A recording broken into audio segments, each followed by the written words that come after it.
Selamat pagi, keluarga Kristen yang diberkati Tuhan. Pada pagi hari ini kita akan membaca dan merenungkan kebenaran firman Tuhan. Namun sebelumnya marilah kita bersatu di dalam doa, kita berdoa. Kami bersyukur Tuhan untuk setiap berkat yang Kau berikan dalam kehidupan kami, yang selalu baru tiap pagi, melingkupi kehidupan kami setiap hari. Pada saat ini bersama dengan keluarga kami, ataupun dimanapun keberadaan kami akan membaca dan merenungkan kebenaran firman-Mu di dalam ibadah ini. Kami mohon ya Bapa, karuniakanlah kami kuasa Roh-Mu yang kudus, supaya kami dapat mengerti kebenaran firman-Mu dan kami pun dimampukan untuk menjadi pelaku firman dalam kehidupan kami sehari-hari. Inilah kami Bapa dengan segala keterbatasan kami. Bersabdalah, karena kami anak-anak-Mu bersedia untuk mendengarkannya. Di dalam Kristus Yesus Sang Firman yang hidup kami berdoa. Amin. Bapak, Ibu, dan Saudara, marilah membuka Alkitab kita. Bacaan Alkitab pada hari ini diambil dari 1 Timotius pasal yang pertama ayat 12 sampai ayatnya yang ke-17. 1 Timotius pasal 1 ayat 12 sampai 17 yang menyatakan, Aku bersyukur kepada Dia yang menguatkan aku, yaitu Kristus Yesus Tuhan kita, karena Ia menganggap aku setia dan mempercayakan pelayanan ini kepadaku. Aku yang tadinya seorang penghujat dan seorang penganiaya dan seorang ganas, tetapi aku telah dikasihaninya, karena semuanya itu telah kulakukan tanpa pengetahuannya itu di luar iman. Malah kasih karunia Tuhan kita itu telah dikaruniakan dengan limpahnya kepadaku, dengan iman dan kasih dalam Kristus Yesus. Perkataan ini benar dan patut diterima sepenuhnya. Kristus Yesus datang ke dunia untuk menyelamatkan orang berdosa, dan di antara mereka akulah yang paling berdosa. Tetapi justru karena itu aku dikasihani, agar dalam diriku ini sebagai orang yang paling berdosa, Yesus Kristus menunjukkan seluruh kesabarannya. Dengan demikian aku menjadi contoh bagi mereka yang kemudian percaya kepadanya dan mendapat hidup yang kekal. Hormat dan kemuliaan sampai selama-lamanya bagi Raja segala zaman, Allah yang kekal, yang tak nampak, yang esa. Amin. Demikian pembacaan Alkitab. Terpujilah Tuhan Yesus Kristus. Haleluya. Bapak, Ibu, dan Saudara yang diberkati Tuhan, sesuai dengan SGD KGPIB, tema kita pada hari ini adalah layanilah Tuhan anakku. Kalau kita membaca lebih dalam lagi, tema kita pada hari ini bernada seperti nasihat. Nasihat yang menunjukkan bagaimana relasi orang tua kepada anaknya. Dan bahkan dalam skop yang lebih luas kita bisa melihat seperti nasihat dari generasi senior kepada generasi muda. Dan nasihat untuk melayani Tuhan sebetulnya adalah nasihat yang sangat mulia. Kenapa? Karena melaluinya kita menjamin adanya semangat, spirit melayani Tuhan yang diteruskan dari generasi ke generasi. Tidak berhenti di satu generasi, tetapi di setiap generasi yang baru. Semangat melayani itu memang harus diteruskan, sehingga nama Tuhan dipermuliakan di sepanjang segala zaman. Namun, persoalannya di sini adalah tidak mudah untuk menaburkan nasihat ini di dalam hati anak, di dalam hati generasi muda, apalagi di zaman sekarang.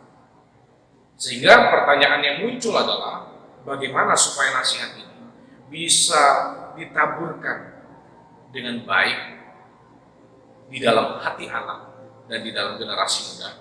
Itulah yang akan kita renungkan sepanjang renungan pada pagi hari ini. Dan untuk menggali persoalan ini, kita bisa menemukan jawabannya dari surat 1 Timotius yang akan kita perhatikan bersama. Mari kita perhatikan Bapak Ibu untuk kita mengenal surat 1 Timotius ini secara baik. Bapak, Ibu, dan Saudara, Surat 1 Timotius ini adalah surat yang disebut sebagai surat penggembalaan, surat pastoral. Karena di dalamnya Rasul Paulus bersikap seperti menggembalakan Timotius untuk tetap setia, untuk tetap taat, dan untuk konsisten di dalam pelayanannya di Efesus. Rasul Paulus berusaha untuk memotivasi Timotius yang adalah seorang muda itu, berusaha untuk memberi nasihat-nasihat, sehingga relasi yang nampak di antara keduanya, Rasul Paulus dengan Timotius, bukan hanya seperti relasi antara mentor dan murid, antara guru dan murid, tetapi lebih dari itu, Rasul Paulus punya relasi yang seperti orang tua dan anak dengan Timotius. Hal ini dituliskan di pasal 1 ayat 2, dikatakan, kepada Timotius, anakku yang sah di dalam iman. Jadi relasi Rasul Paulus dengan Timotius itu seperti relasi orang tua dengan anak. Dan uniknya, keluarga Kristen yang diberkati Tuhan, nasihat-nasihat, petunjuk-petunjuk Rasul Paulus di dalam sepanjang surat ini punya keunikan yang tidak seperti nasihat-nasihat pada umumnya. Dan apa keunikan dari nasihat Rasul Paulus? Mari kita melihatnya secara lebih mendalam. Ada 3 keunikan yang paling tidak bisa kita temukan. Yang pertama adalah petunjuk dan nasihat Rasul Paulus kepada Timotius tidak hanya sekadar nasihat yang bersifat kognitif. Kognitif, kita tahu bersama, itu adalah sebatas nasihat yang memperkaya pengetahuan faktual, membuat orang jadi pintar, tahu aturan-aturan, atau sebatas pemupukan akal, bicara soal pengetahuan akal.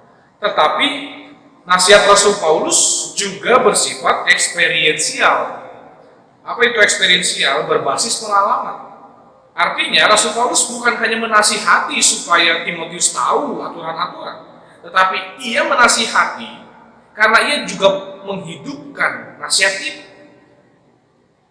Ia menasihati Timotius, dinasihati Rasul Paulus supaya setia melayani, tetapi Rasul Paulus sebelumnya juga sudah menjadi pelayan itu sendiri, berbasis pengalamannya. Jadi tidak hanya sebatas nasihat kosong, Rasul Paulus justru sudah lebih dahulu menjadi pelayan Kristus. Kira-kira seperti itu gambarannya. Hal ini dibuktikan di ayat 13. Kalau kita tahu di Yohanes pasal 15 ayat 13, Tuhan Yesus pernah bersabda, bukan kamu yang memilih aku, tetapi akulah yang memilih kamu. Begitu juga dengan Rasul Paulus. Dulu, kalau kita lihat di ayat 13, Rasul Paulus adalah seorang penghujat, Rasul Paulus adalah seorang penganiaya, dan Rasul Paulus adalah seorang yang ganas. Tetapi justru karena kasih karunia Tuhan, tetapi justru karena kesabaran Kristus, itulah yang membuat ia menjadi berbalik setia, jadi berbalik taat, jadi berbalik konsisten dalam pelayanannya untuk Kristus. Hal ini membuktikan bahwa ia bukan hanya sekadar menasihat, tetapi dia punya pengalaman bersama dengan Kristus. Dan keunikan yang kedua adalah nasihat Rasul Paulus bersifat teosentris. Teosentris artinya berpusat kepada Tuhan. Rasul Paulus menasihati Timotius bukan untuk menunjukkan kehebatan dirinya, tetapi Rasul Paulus menunjukkan kehebatan Kristus. Rasul Paulus pun menasihati bukan karena sudah sempurna dan sudah layak menjadi pelayan Kristus, tetapi Rasul Paulus menasihati Timotius karena segala keterbatasan dan kekurangannya. Rasul Paulus pun mengakui di ayat 15 bahwa di antara orang berdosa, akulah yang berdosa. Jadi dia menasihati bukan untuk menunjukkan kehebatan dirinya, bukan karena dia sudah beres, tetapi dia justru dalam nasihatnya itu, ia mengantar Timotius untuk melihat Tuhan. untuk berpusat kepada Tuhan, untuk punya semangat bahwa pelayanan itu semangatnya datang dari Tuhan, dan semangatnya itu karena Tuhan, dan semangatnya itu untuk Tuhan. Jadi pelayanan itu bukan untuk diri sendiri, tetapi untuk Tuhan. Dan yang ketiga, nasihat Rasul Paulus sangat-sangat bersifat pastoral dan bukan nasihat yang bersifat menghakimi. Banyak orang memberikan nasihat sambil menghakimi. Rasul Paulus tidak demikian. Ia bukan berarti Timotius anak muda, ia merendahkan Timotius. Tetapi justru selayaknya seorang gembala, Timotius justru membangkitkan semangat Timotius, membangkitkan semangat pelayanan Timotius, bukan mematahkan semangat Timotius. Buktinya ada di pasal 4 ya Bapak Ibu, yang itu terkenal sekali. Jangan sampai orang-orang menganggap Timotius itu rendah karena dia muda. Dia membangkitkan semangat Timotius, bukan mematahkan semangat pelayanannya. Berperan seperti seorang gembala, ia tidak melepaskan Timotius, tapi ia terus mendampingi pelayanan Timotius. Ia memberi ruang, ia membangkitkan semangat Timotius, bukan mematahkannya. Inilah nasihat-nasihat Rasul Paulus yang berbeda daripada nasihat-nasihat umumnya. Terkadang nasihat-nasihat itu hanya sekadar ucapan, nasihat-nasihat itu hanya sebatas menilai, mengkritisi. Tetapi nasihat-nasihat Rasul Paulus punya keunikannya sendiri. Dan Bapak Ibu dan Saudara, tiga keunikan ini sebetulnya bisa menjadi inspirasi bagi orang tua atau generasi senior untuk mengetahui bagaimana menaburkan nasihat, bagaimana menaburkan semangat pelayanan ini ke dalam hati generasi muda. Apalagi generasi muda saat ini, Bapak Ibu dan Saudara, generasi zaman sekarang, di tengah kemajuan teknologi informasi di era digital ini, generasi muda, anak-anak kita tidak lagi membutuhkan nasihat yang bersifat pemupukan akal, karena segala informasi yang berhubungan dengan akal membuat mereka cerdas, itu semuanya mulai tersedia di internet, di teknologi informasi. Tetapi anak-anak zaman sekarang, generasi muda zaman sekarang, justru membutuhkan nasihat yang berasal dari hati dan pengalaman kita.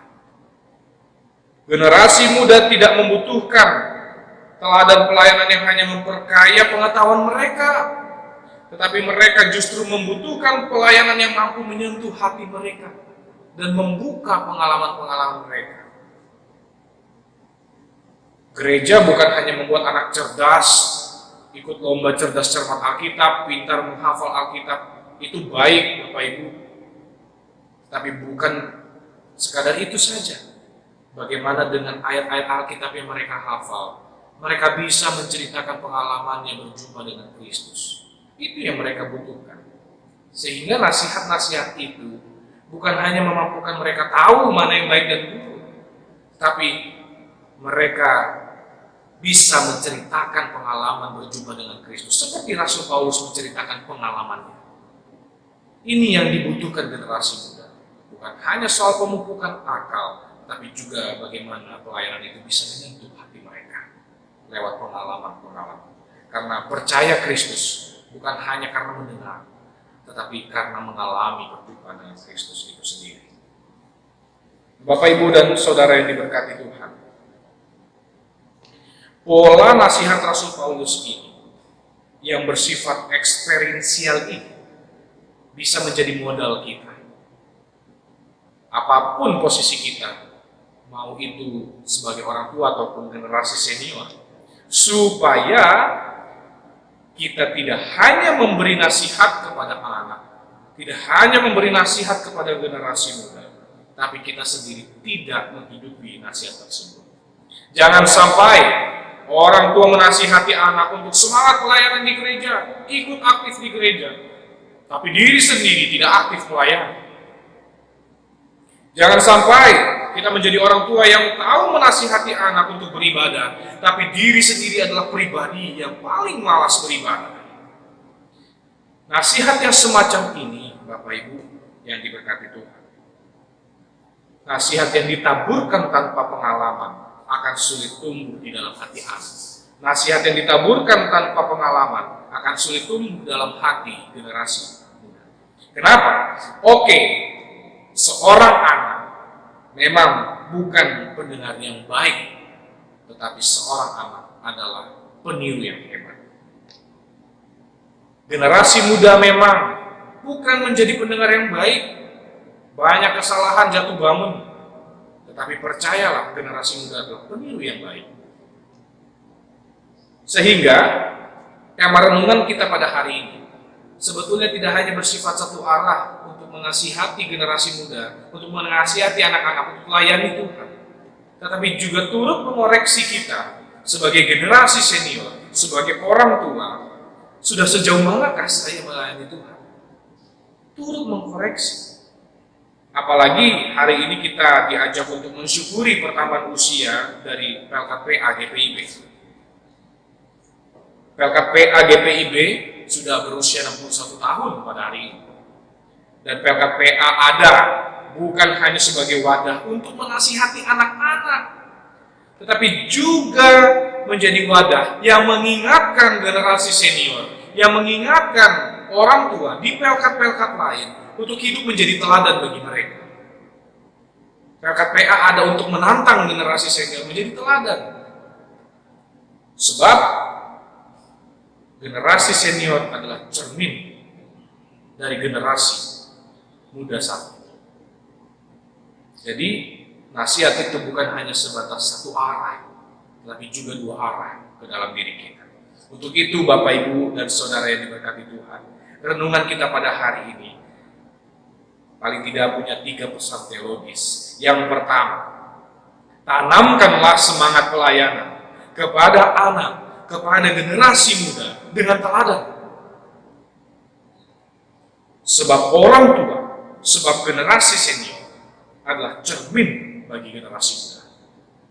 Bagaimana mungkin kita berharap generasi senior, generasi muda bisa melayani Tuhan, tapi kita sendiri malas melayani Tuhan?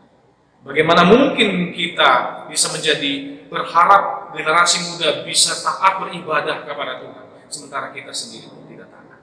Untuk itu, tanamkanlah nasihat kepada anak untuk melayani Tuhan dengan teladan kita.